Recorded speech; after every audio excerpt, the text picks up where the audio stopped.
Jalen Anthony Rose. What up, Doe? I'm still David Jacoby. And on the cool check-in. Together, we are Jalen Jacoby. What is it that we do? We give the people what they want. Jalen, you always accuse me of doing one thing. Doing what you call the media thing and reading way too much into sort of perceived slights or small little morsels of information. The media. And making dramatic mountains out of those morsels. And that's exactly what I'm going to do right now because Tom Brady penned a farewell letter in the Players' Tribune yesterday.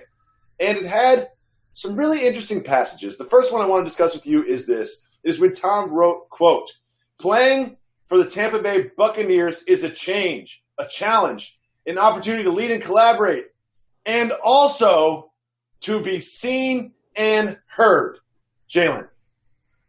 Some tells me that he was also seen and heard when he won all of those Super Bowls. Some tells me there was no shortage of seeing or hearing Tom Brady whenever we wanted to see or hear Tom Brady. So some tells me that this was not to be seen and heard by the public, but this is a way to be seen and heard by the organization. Jalen, even you have to admit there's something to this theory that was a little bit of a shot at the New England Patriots.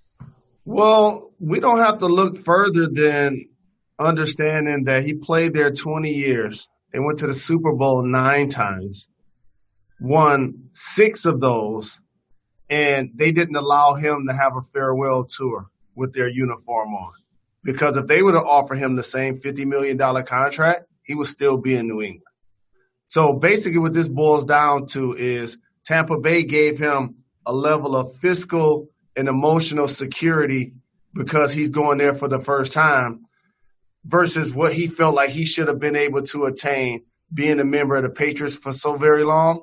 But that's unfortunately what happens to us athletes. So many professions that you can do later in your life.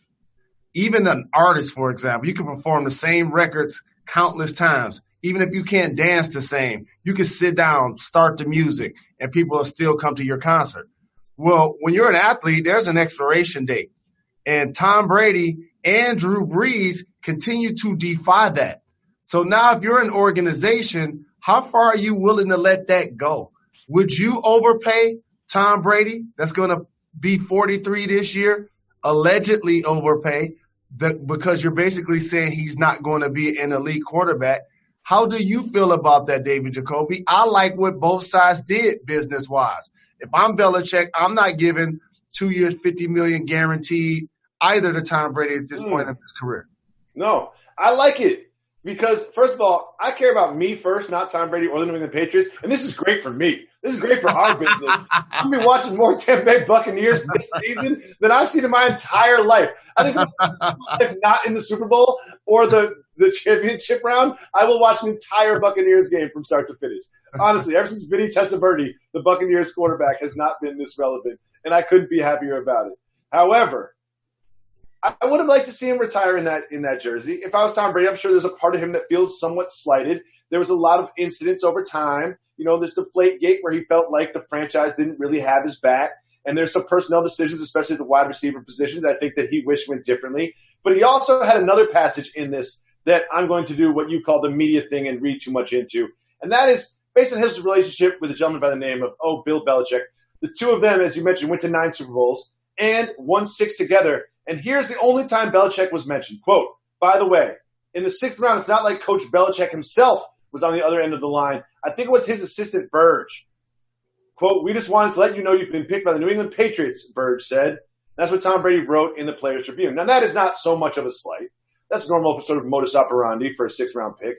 However, when he thanked the craft, and when he thanked the fans, and when he thanked the organization, and when he thanked his teammates and coaches, he never once thanked by name a gentleman by the name of Bill Belichick. Jalen, again, you can't say I'm doing the media thing by reading too much into this because Bill Belichick and Robert Kraft and Tom Brady were the sort of 3-headed monster, the trident that fueled this dynasty for over a decade. And uniquely, I like how Robert Kraft, as the boss, made those two guys fight it out in the sandlot while he stayed clear because he writes checks to both of them. because while Belichick, in theory, is the guy that makes the football decision, Robert Kraft is the owner of the team. So therefore, if he would have really wanted Tom Brady to have a few years on his contract and a couple of zeros in his account, he could have made it happen. Okay? So I appreciate the level of business separation that the Patriots basically set up. Because normally, unlike Dallas, if this was a scenario like that, people would be mad at Jerry or going to talk to him. But in New England, it's Bill Belichick that has to be the bad guy. I like that line of demarcation. I think every side really got what they wanted. Robert Kraft leaves clean without Brady being mad at him. Brady, the Michigan man, gets to articulate himself and be motivated on how he's going to go to Tampa Bay and be a game saver for them. And then Bill Belichick is not going to comment on none of this. He's just going to worry about the draft and putting together next year's team. Well, he should be worried about the quarterback position, but something tells me that there'll be more to report on that as news breaks in the NFL. But Jalen, some news did break today in the NFL. I purposely have not seen what I'm about to show you. I've been very busy with the kids and the quarantine and prepping the show, but I'm about to show you what has been unveiled today, this afternoon, as the Tampa Bay Buccaneers new uniforms. Take a look at those. You know what that looks like to me? It looks like the old uniforms. Yeah, I don't see the same ones. I don't see much difference there.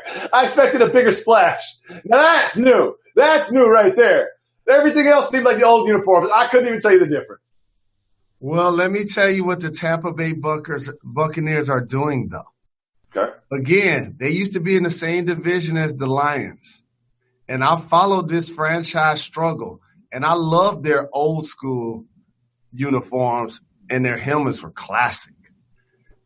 But as this franchise progressed, they're channeling the Tampa Bay Buccaneer teams that were actually successful. Warren Sapp, Derek Brooks, that's what those uniforms look mostly like. The squad Tony Dungy built and ultimately was taken to the Super Bowl and won the Super Bowl after he left. And so with John Gruden. So based on that, that's what I see them doing. They getting their old thing back. Now, I would say the Tampa Bay Buccaneers are not exactly a winning franchise in the National Football League, but at least they have that 1 year. The Detroit Lions don't even have like 1 year they can look back at like that. You don't even have 1 year where you won 2 playoff games. But we're not going to talk about the Lions anymore because we have to move on to some sports that might actually happen, and I'm not sure that they should. And I'm talking about the UFC. UFC 249 is scheduled to be pretty soon. Pretty soon. And here is what Dana White said about a potential venue for those. So I'm going to continue to pump fights out. I've also secured an island. I've got an island. The infrastructure is being built right now. We're going to do all of our international fights on this island. So when April 18th, when we do this fight on April 18th, international and local, in the United States, we're going to start cranking. The UFC will be back up and running internationally and here in the States. So let me get this straight. Dana White's going to hold a fighting tournament on a private island in isolation in uncharted international waters. This sounds like a really bad 1986 Schwarzenegger film. It sounds like Bloodsport. Like what is happening? Do you think, number one, he should be pursuing this? Number two, this will actually happen? It sounds like a skit from Scarface that didn't make the movie. I feel like Dana White, who, by the way, is dealing with a lot. And I know you probably heard about the extortion attempt that he's trying to fight off right now, where there was a boyfriend and girlfriend couple, and they basically set him up to have sex with her and recorded it and then turned around and asked her for $400,000. Allegedly. So allegedly. Dana White is the kind of leader of the UFC. He like, we getting this bread. By all means necessary. We getting this bread. I don't care if it has to quarantine. I don't care if I have to go on the island. You know what? He should reach out to a good friend of mine. that has some real estate somewhere. David Jacoby. You remember you told me things were happening in space and on other planets? Where is that now? I love this. Where is that now? We need that right now. There's no governing bodies. There's no regulations. You just send a DM to Elon Musk. They fly you up to some space station, and you can have the rest of your UFC fights in space. We'll do some not going to be able to do it. No airborne coronavirus in space. Matter of fact, no air in space either. I think, Jalen, that is why you sometimes on the phone you tell me that you're a marketing genius. And right now, live, you are seeing the marketing genius that is Jalen Rose. If you can't secure the private island, just send a DM to Elon Musk, and we'll get you a nice space station for you and those fighters to actually fight on. So, Jalen,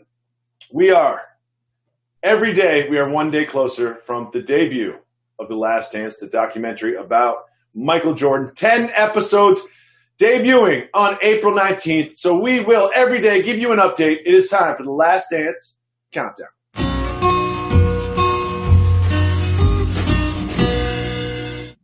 So we've discussed a lot of different legacies, sort of like things that Michael Jordan's associated with so far in this countdown. We spoke about his sneakers. We also spoke about Scottie Pippen yesterday.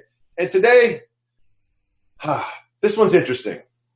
The greatest basketball player of all time straight up stopped playing basketball and then started playing professional baseball. So, Jalen, during that period, I know you were paying attention. Why? I know that you don't know the real reason, but why do you think Michael Jeffrey Jordan stopped playing basketball at the peak of his powers and tried to become a professional baseball player? Well, there are a few urban legend stories about this that I won't foster publicly because they include the tragedy that was his father being murdered. Very unfortunate, very sad how it went down.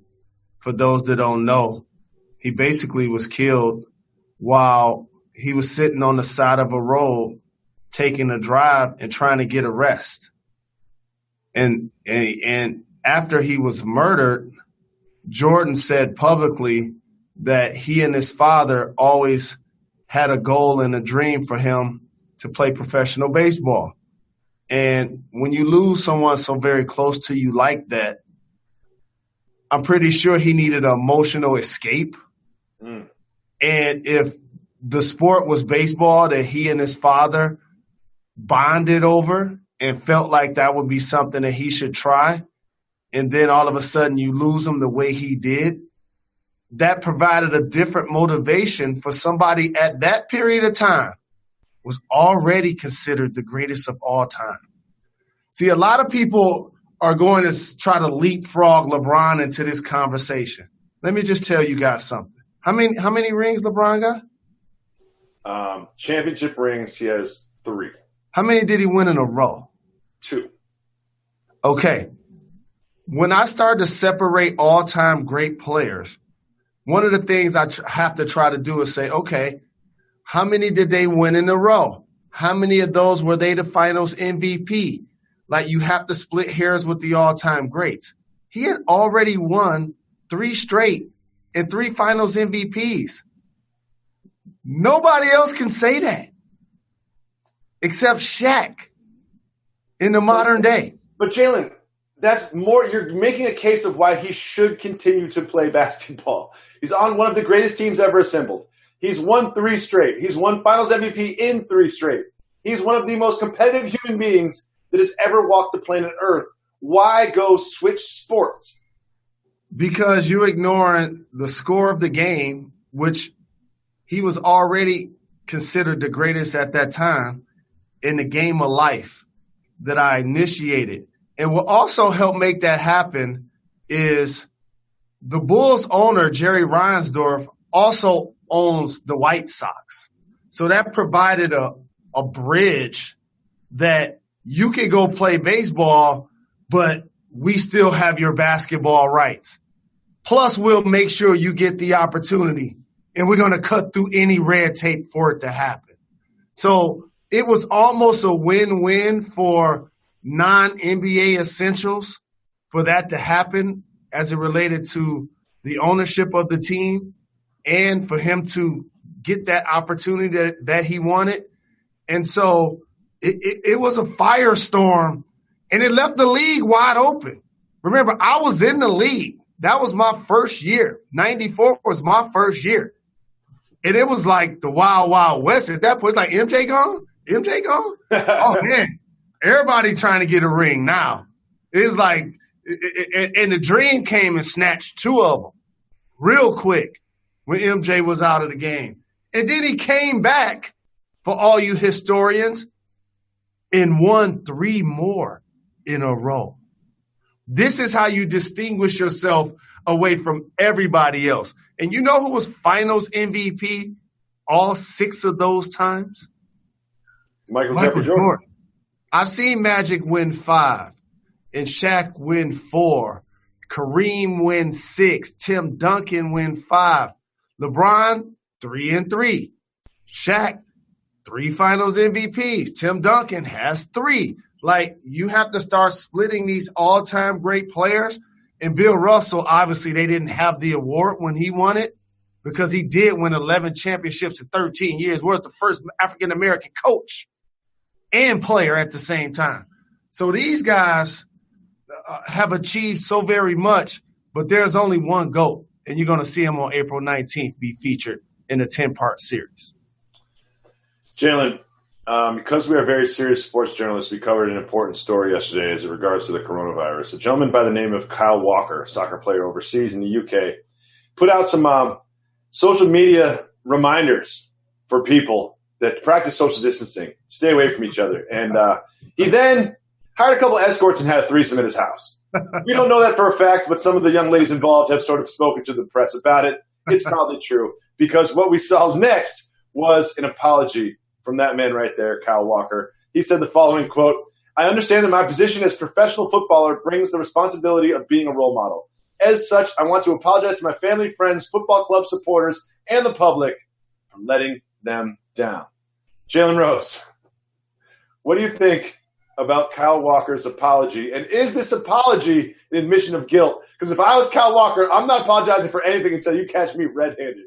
Well, at the end of that statement, he should have put, "Except my newest follow, Jalen Rose." He should have added that line because this is reverse discrimination in a lot of ways. And let me tell you why. So let me get this right. You work in the porn industry or you're an escort. I do a business transaction with you and another young lady. And y'all are the people that are leaking it? That's against all rules of that industry.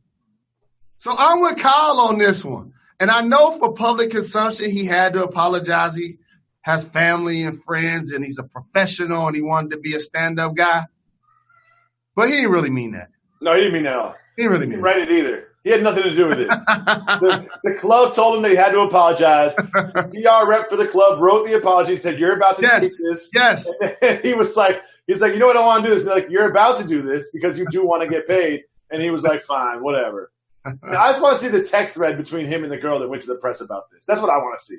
That's really what I want to see because he's sending all the emojis her direction. He's so mad. There's nothing he can do. He'll probably end up – those will get a screenshot, and we'll be talking about those tomorrow. Kyle Walker, I know you're doing your best through the quarantine. We need to get him on the show. No, we don't. Let's lay low. I think Kyle Walker should probably just lay low for a while. We don't need to go on he don't need to go on a book tour right now. We don't need him on a press tour. He's got to just lay low, wait till soccer comes back with no fans, and then he can start dealing with that. Now, in seriousness, at some point soccer's going to come back, and there will not be fans. At some point, MLB is going to start, and there won't be fans. The MLB has now decided one scenario they're looking into, and this has happened to many leagues that we hear about a scenario looking into, and then we hear about another one. The latest from the MLB is potentially starting the season in Arizona in isolation. So what this means is that they're in talks for a May return, which is pretty soon. A May return in Arizona. There is, of course, where the Diamondbacks play. There's about 10 other stadiums where they could hold games, where teams would be tested and they would play in isolation without fans.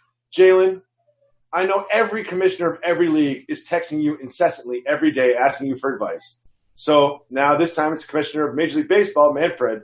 He's calling you up and saying, Jalen, what do you think about this Arizona idea? Think it'll work? If you can make it happen, do it.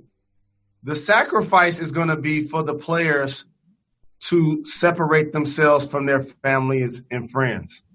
And here's what I'll say to the public. A lot of times when you make sacrifices to become a professional, they don't just start when you eventually collect checks. They happen your entire career leading up to that. Certain sacrifices you have to make.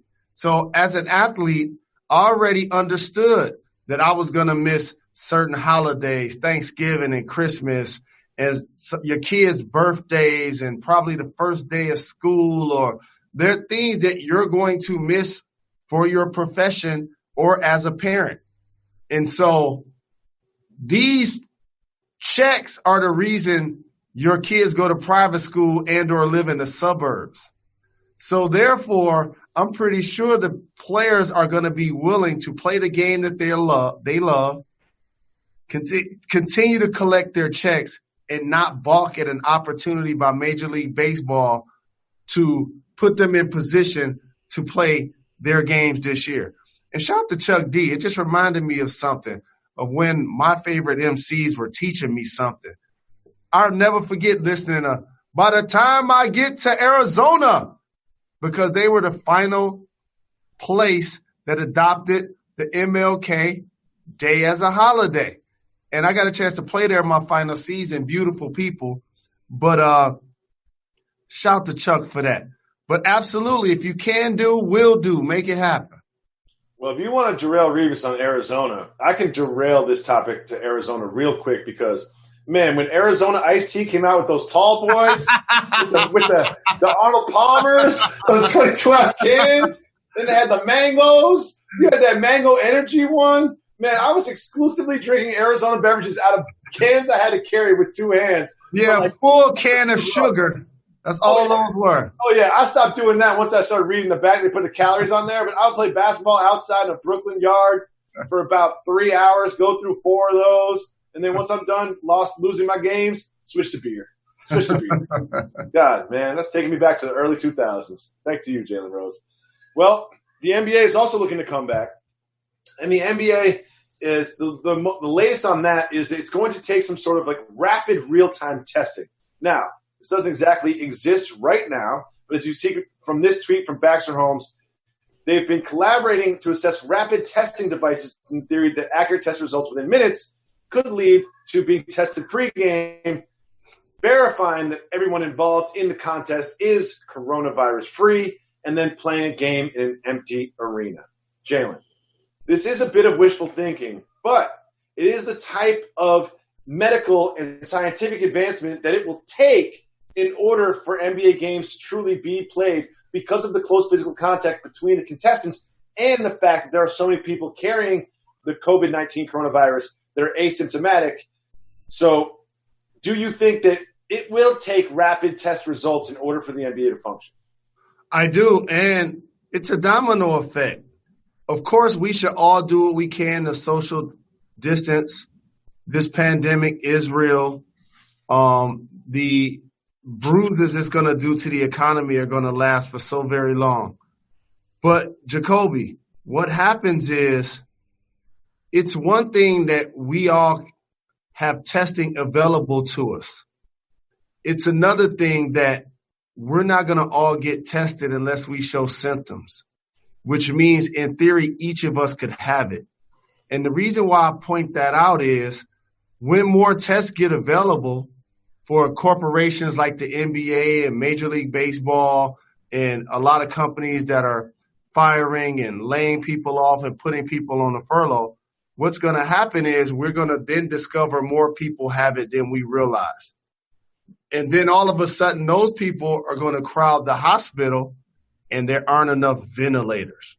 And so as all of this takes place, for public consumption, you have to be very careful as professional sports leagues for people not to feel, in particular politicians, to not acknowledge you for getting preferential treatment over people who actually need those tests. And it's going to be a tricky dynamic to navigate. I think we will get through it, but I don't see May as a time for it to happen. But I do anticipate and believe the NBA is going to have the time that it needs to crown a champion at some point this year. But get ready, at least in 2020, to watch your favorite sports without fans in the stands. Oh, yeah. Without fans in the stands. Get ready for that. Hear the gym shoes squeaking. Hear the trash talk. Hear the pads thumping. You're going to hear all of that, but without fans. Well, Jalen, I just want to put you in a time machine really quick and show some video of a young Jalen Rose early in his media career interviewing one of the teams that I believe will be contending for the NBA championship this year in front of no fans, the Los Angeles Lakers. Here it is, young Jalen Rose, just in the embryonic stages of his media career. Let's see. How it feel? NBA Finals? Yeah. Unfortunately, I was there when you won your first NBA championship in 2000. How does it feel to be going for number 4? Feels good, man. Been very fortunate. Gary Payton, also known as one of the best trash talkers of all time in the NBA. Who are some of the guys that talk trash back to you? At least got your ear a little bit. Just a little bit. You know Reggie, you know Jordan, you know all them guys. They been talking that crap, so you know how that is. So they was, even yourself. Carl, can you talk about the irony of having a daughter that won a WNBA championship with Detroit, now facing Detroit for your opportunity to get your first NBA title? Well, I hope it don't end the same way now. I'm glad for my daughter to win hers, but hopefully it's different now. So, Jalen, what do you think at that time, early on in your career, showing up at Lakers practice with a camera, did you ever think that would be the start of the rest of your life? First off, y'all, that wasn't Laker practice. That was the NBA Finals. Second. That's a practice, my guy. That's a practice. I said it wasn't only Laker practice. It was the NBA Finals. Y'all show only Lakers that I talk to. Y'all know I'm from Detroit, and I interviewed Pistons as well, who actually won that series 4-1. Put some respect on the bad boys, too. Next, absolutely, I felt like this was my next opportunity and career path. It was something I went to school for, mass communications, radio, TV, film at U of M, playing in the finals in 2000, traded to the Bulls, 9 wins in February. I was like, we ain't going to playoffs. Reach out to a contact, BET Mad Sports, covered the Nets Lakers final, took that footage, pitched the idea to the Best Damn Sports Show. They liked it, and that was the following year you just saw right there. Jalen, we always say that we give the people what they want. And one thing that people always want from you is a fresh lineup. And you've been without it. And people have noticed that you are not crispy anymore. So we're going to, as we do every day, give the people what they want. And then we're going to hear from you about the struggles that you've been dealing with in quarantine. During these times, being with your family, and protecting your home is the most important thing. Whatever you want to protect, nobody has more ways to help keep you safe than ADT. Did you know ADT can help you customize a security package that fits most every lifestyle? You can customize an AD security package to help protect your home in a way that works for you and your budget. Whether you want just the basics or all the bells and whistles, ADT can work with you to help customize a system to help you protect your home. ADT offers all the essentials for convenience, security, and reliability. That includes HD video doorbells, indoor and outdoor cameras, smart lights, smart locks, smart thermostats, flood sensors, fire and carbon monoxide detectors that are connected to 24/7 monitoring, all controlled by the sound of your voice or the ADT app. ADT is the leading smart home security provider. It has high-quality technology. All their products are rigorously tested to deliver the quality that you expect from ADT, the most trusted name in security. They're all professionally installed. They have the largest security network and the ADT 6-month money-back guarantee. We want you to be happy with your ADT service. That's why we provide one of the best money-back guarantees from a national security provider. Right now, being safe, being healthy are the most important things. Help ADT keep your family safe.